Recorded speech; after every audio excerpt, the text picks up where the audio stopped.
Welcome back to the Shooting Lounge. My name is John, and today we're going to talk about dry fire. First off, I'd like to say thank you, everybody. We're at 101 subscribers.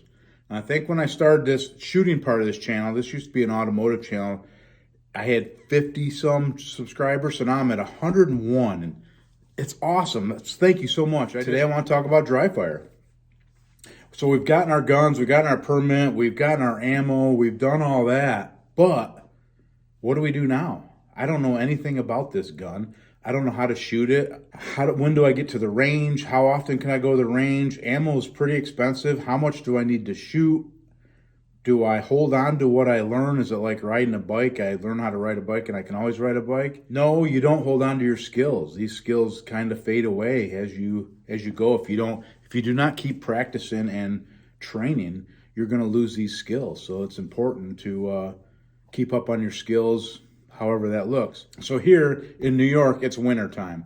We've had a pretty light winter, but right now it's 20 degrees. We got some snow. I'm not going to the range today. What am I going to do? I'm going to dry fire. I'm going to dry fire in my house. It's going to be here in the basement. It's going to be up in the living room. It's going to be wherever. I'm going to dry fire.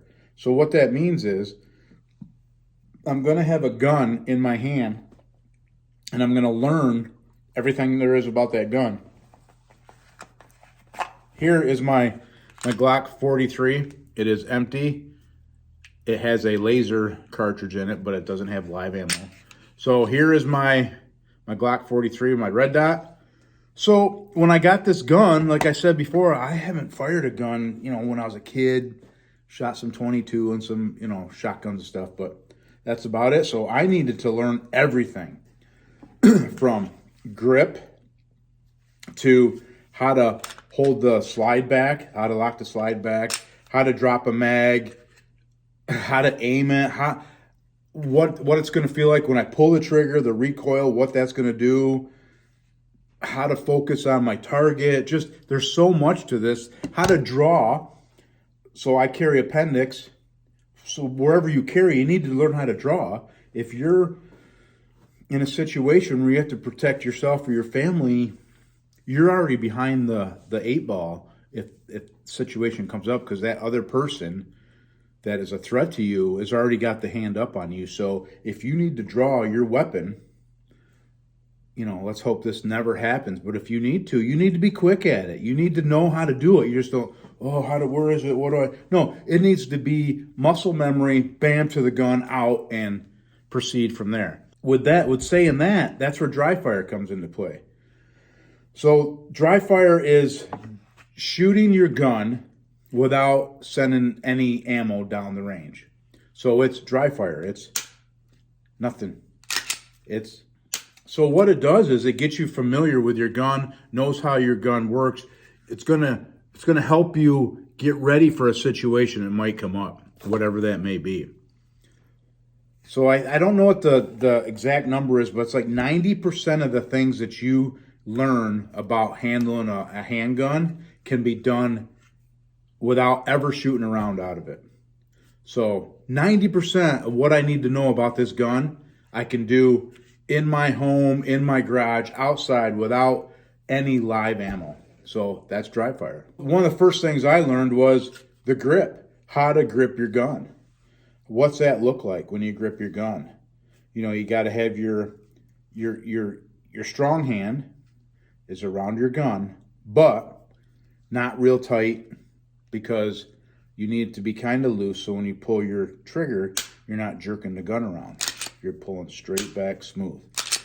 How do you hold that gun in your hand when you fire it with a recoil? Well, that's your other hand, your support hand right here. You grip against this hand here really strong.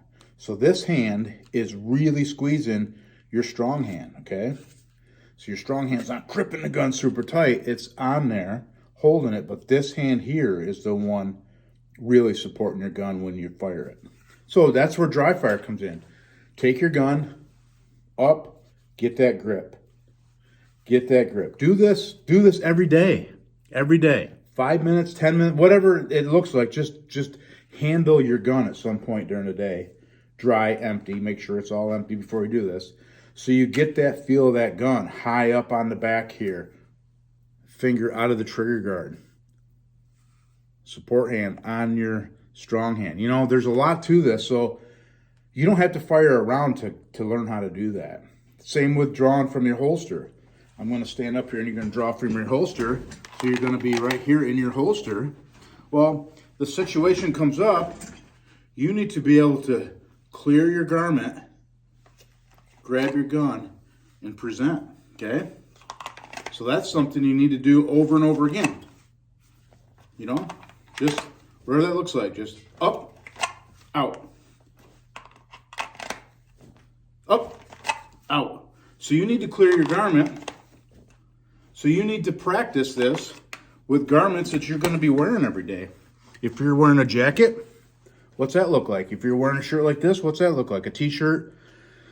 Whatever it is, you need to practice with that, because in the real world, you're not going to have the perfect, you know, shirt on or pants on, whatever, to draw super fast. That's where dry fire comes into play. You can dry fire just like that. Just don't even pull the trigger. Just practice all those moves. Don't even put your finger in the trigger.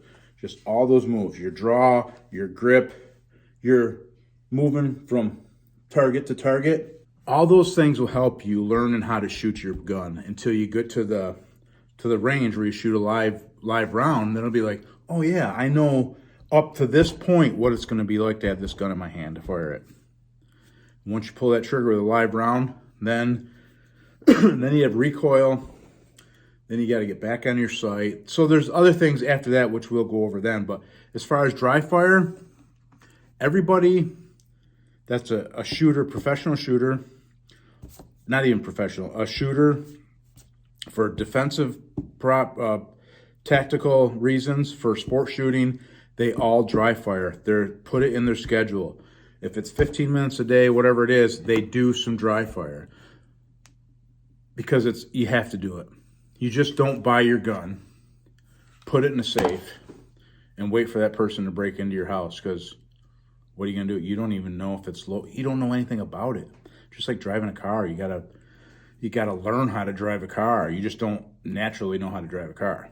That's why dry fire is so important. And it's so easy to do. You don't need any special tools, which I do have a lot of special tools here I want to talk about, but you don't need anything. All you need is your gun, okay? And something to point at. A light switch, a thermostat, whatever, point at that. That's all you need. With a Glock, if you take something and you put it,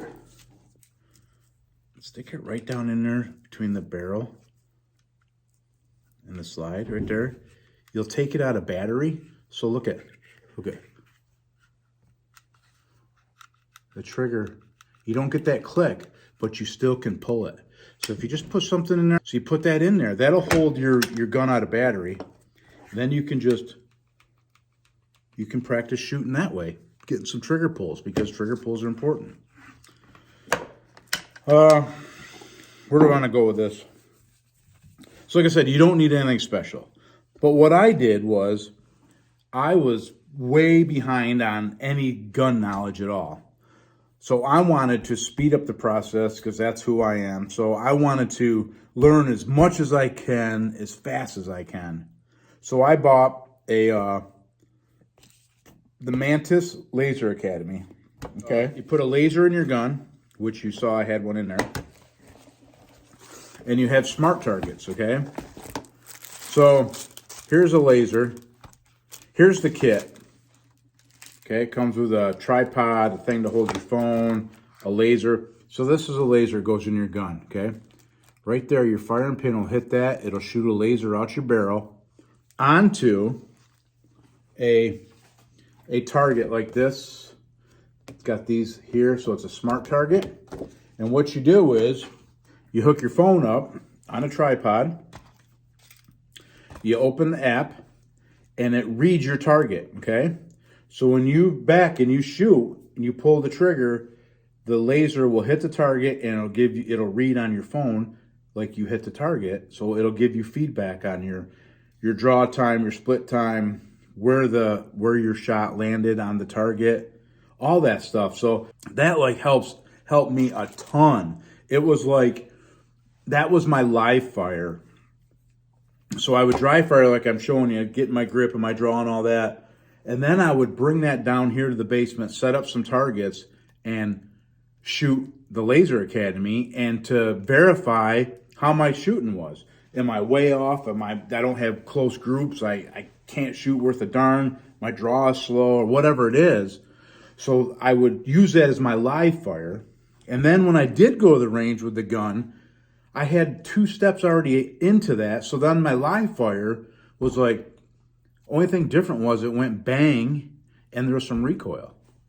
Other than that, everything else was the same. I prepped everything the same until I pulled that trigger, then it changed. A lot of people think the laser training is a bunch of hooey. They say you don't need it, which you don't need it. But for me, it confirmed my dry fire. It was showing me, did my dry fire make me any better? Are my draws getting faster? Are my shooting, am I seeing the target right? Am I laying my red dot on right? A lot of those things, the laser helped me, and it still helps me today. I still use it.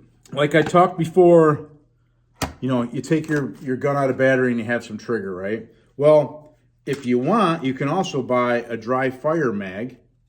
It's called DRYFIREMAG. Goes in your gun, okay? And you can always shoot. And you shoot, see the laser? Then you can do, on your targets, you can do multiple shots.